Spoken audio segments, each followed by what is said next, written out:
Hello guys, we're here with DONS from Latvia. We are in Malmö. When did you arrive?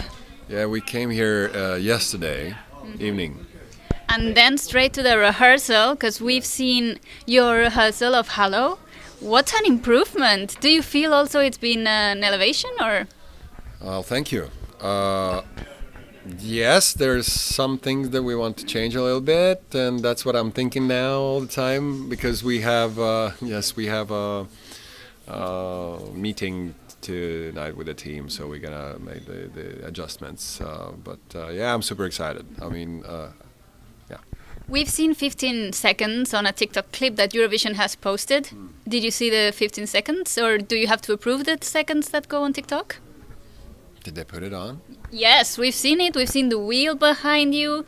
Okay. And that was a surprising addition. I love it. It's super colorful and the effect is amazing. Thank you. Yeah, I mean, thanks to my team. They're such a great guys, and they invested so many hours and sleepless nights. So thinking about all the small details, and now when it comes all together, now you can see and appreciate the time that's been invested in it. So I'm super happy for it. We want to ask you about what you're wearing on stage, because it looks like chest plate or breastplate. What is it made of? Because we were debating, is it leather, is it PCV, what is it? It's leather. It's leather. Wow. Who created it? That's my designer, stylist, Kapsis from Latvia, and so super talented artist and human being. So thanks to him.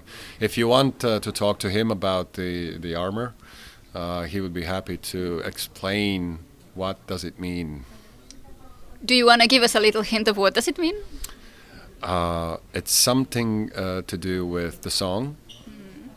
Are you protecting from your demons, or is it like it's a coat of... That's a good point. Okay. Because those demons sometimes attack you, right? Mm-hmm. So you have to be brave and then show the chest. But do you show your real chest? That is the question. I'm glad you said that, because my next question is the next question that comes when we see what you're wearing. Did you model for that coat for that chest piece? That is, it pushed on me from the very start, and so they sculptured it. So those are basically your abs? No, mine are better at some point, but they're hidden behind the fat layer, a small fat layer. I'm joking. Well,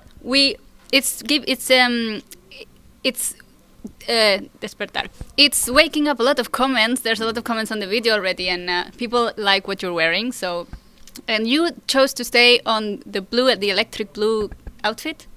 Yes, I mean, the song itself was started with this color, so I did not want to change a bit, and that's why we stuck with it, and yeah. And how did the idea of the circle behind you come about? What does it represent? Because by the sound of it, all of the pieces on yourself on the stage have a meaning. So what would be the meaning of the circle? Is it like a tunnel you get sucked into? See, it could be anything, right? Oh, so you're leaving it open for interpretation, or? Yes, of course. What I wanted to be in the story of Hollow, that there is no time, there is no past and future. It's just a moment, and the moment is here. It doesn't matter if it's 25 million years ago or 3,000 years ahead. So it's timeless. That space of time that I'm in those 3 minutes. It doesn't matter which decade it is or which day it is, and I wanted to capture that, and but for more inspirational quotes about performance, you should probably talk to Kaleen, who's the creative director of this performance. We can't comment a lot about the vocals that we saw or listened because there were not enough vocals, but we have no doubt they're amazing because we've seen you perform Hello in the pre-parties, so that's amazing. When did you figure out you had a voice, like you wanted to be a singer? There was this, I remember it was the first performance in school. And then people came and we were a band, a duo. One was playing guitar and I was playing piano, and I was singing a song, Love of My Life by Freddy Mercury, Queen. And I remember that there was all the audience just, stood up and screamed again and again and again. And as we just rehearsed 2 songs, so I repeated Love of My Life for 5 times in a row. So they just want, and then I understood that somehow I feel so myself, and it's so good to be part of this emotional bubble that it is singing with the audience.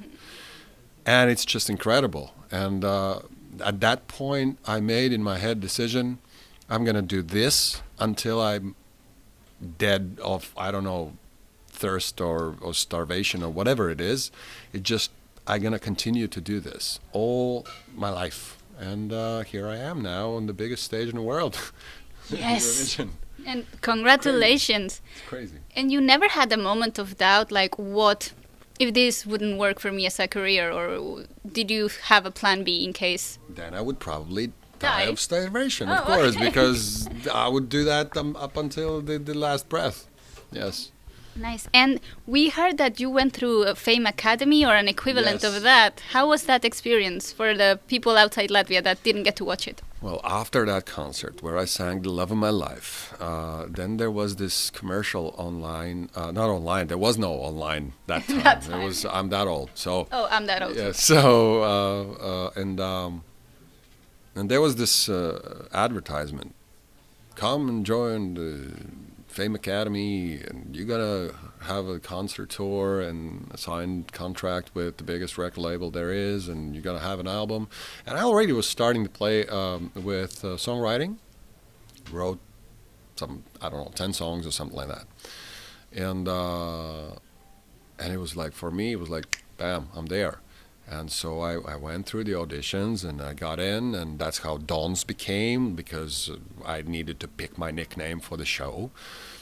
And so yeah, and we were there for 2.5 months, 24/7, in a closed area, and we had concerts, and then we had a tour, and that's how it go. I went. I was 18, I guess, 19 years old. So I was crazy good. I liked it. Nice. And I heard you saw Latvia win for the first time inside the academy, the Eurovision. Sorry? I heard you said that you saw Latvia win the Eurovision for the first time. That was 2003, that when Eurovision was in Riga. Ah, in Riga. Yeah, we won 2002 with Yes. Marianne, and 2003 I was in that reality show, and we couldn't go out, but we did watch it. I do remember that, and yeah, that was incredible, actually. Yeah. Turkey won that year in Riga. I know. It was the second Eurovision I watched, and because the first time I actually watched Eurovision was when Marianne won, surprisingly. Okay. And I started just a year before you, Yes. when Brainstorm came third. Yes. Yeah. And I live in Latvia, in Liepaja now, and every time I say I live in Liepaja, everyone says, "Do you know that the Brainstorm singer lives in Now Liepaja?" lives in Liepaja. Yes. Yes. So- Yes. I've never met him, but I think I've been pointed out the street where he lives many times. Oh, he's a great guy. Yes? You would love him, yeah. Have you done a collaboration together? Yes, we have songs together, yes. Okay, I will definitely have to check them out. You mentioned Freddy Mercury. Yeah. Is he a regular on your playlist? He's in my bloodstream. Okay. I mean, the amount of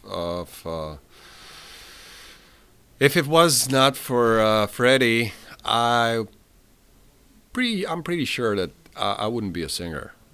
He gave me confidence. He gave me the belief to encourage to just try it out. I mean, he didn't call me and say, just try it out, no. But it's just like, when I listened to his music, I remember that I gathered my friends, and then we were listening to the music, and then we analyzing his music, and just like, oh, how good it is. And you are just, collecting facts about Queen and about Freddy Mercury, and like how he worked, and whoever brought the best fact there is, or gossip, it was like, wow, it was like that, oh wow. I mean, his presence on the stage, no doubt, he's the king. Nobody will ever take his place in my pedestal, right? There's so many great performers in the world, of course. I mean, I love them all. But Freddy is the backbone of me.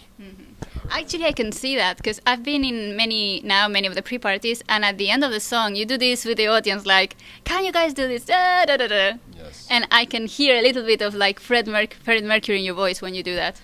Well, I remember that it happened in Madrid the first time. I have done it before, though. But in Madrid, when I saw the crowd, it was just the level of energy there, and it was just like, you don't need to even like put a match on it, it's gonna lit, right? So it was just natural. And then afterwards, so I can't not do it anymore, right? I mean, I don't know if I'm allowed to do it in Malmö, but if I'm allowed to do it, I'm gonna do it. So we've heard you like Freddie Mercury and Queen. What else can we find on your playlist? Elton John, yes, Elton John. I'd say David Bowie, great artists, Paolo Nutini, Bryan Adams, all. I'm a '90s kid, but Celine Dion, she's a winner. Yes, definitely. And I like great vocalists and performers. Like whenever you listen to, of course, Freddie or Elton or Celine, whenever they sing, you just can't. Oh, it's just by the way. No, they're singing their heart out. Yes. I mean, they're actually giving part of themselves for us, and they're true altruists. I mean, yeah. Do you think in the music industry nowadays we have less vocalists that power themselves? No, not necessarily. We have great vocalists. Adele. Yes. I mean, amazing, and she is she's incredible. I mean, what else I could tell? Ariana Grande, I think she has. Very good, amazing. She reaches those high notes, amazing. Great. Taylor Swift, she sings. I mean, come on. Yeah. Well, so many artists, and the one that touched my heart really, really hard, Billie Eilish, the performance in Oscars.